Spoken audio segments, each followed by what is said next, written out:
ঠিক আছে, আপনারা খুশি তো? এই পর্যায়ে আপনাদের শারদীয় শুভেচ্ছা জানাবেন আমাদের প্রাণপ্রিয় নেতা জননেতা আব্দুল খালেক ভাই।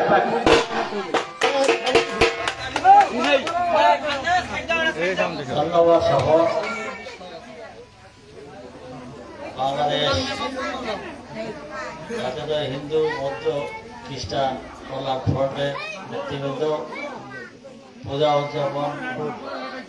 উদযাপন ফ্রন্টের নেতৃবৃন্দ, উপস্থিত বাঁকড়াহাট সার্বজনীন পূজা উদযাপন সার্বজনীন মন্দির, উপস্থিত সকলকে শুভেচ্ছা অভিনন্দন, শারদীয় শুভেচ্ছা।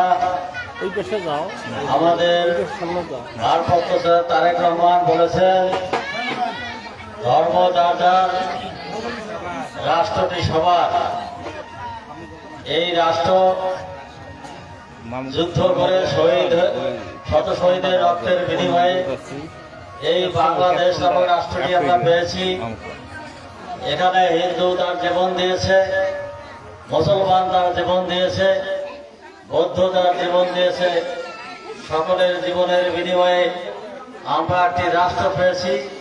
সেই রাষ্ট্রটাই বাংলাদেশ, স্বাধীন বাংলাদেশ। এই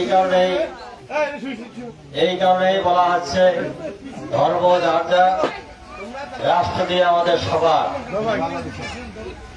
রাষ্ট্র, আবার ধর্ম যার যার, নিরাপত্তা সবার। এই যে আপনারা নিরাপদে সুন্দরভাবে আপনারা আপনাদের শারদীয় পূজায় উদযাপন করতে পারছেন, প্রশাসন আপনাদের সহযোগিতা করেছে।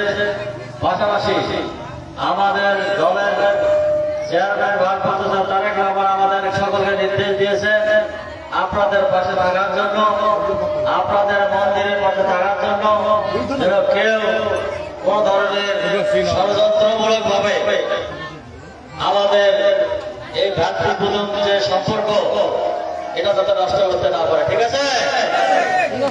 আমাদের ভাই আমরা পাশাপাশি পাশাপাশি অবস্থান করতেছি। আমাদের হিন্দু মুসলমান বাড়ি পাশাপাশি বাড়িতে অবস্থান করি। আমরা একে অপরের ভাই, একজন আরেকজনের উৎসবে যাই, একজন আরেকজনের বাড়িতে যাই, সুখে দুঃখে আমরা সকলে একসাথে থাকি। আমাদের এই দেশটা যেন এইভাবে আমরা থাকতে পারি।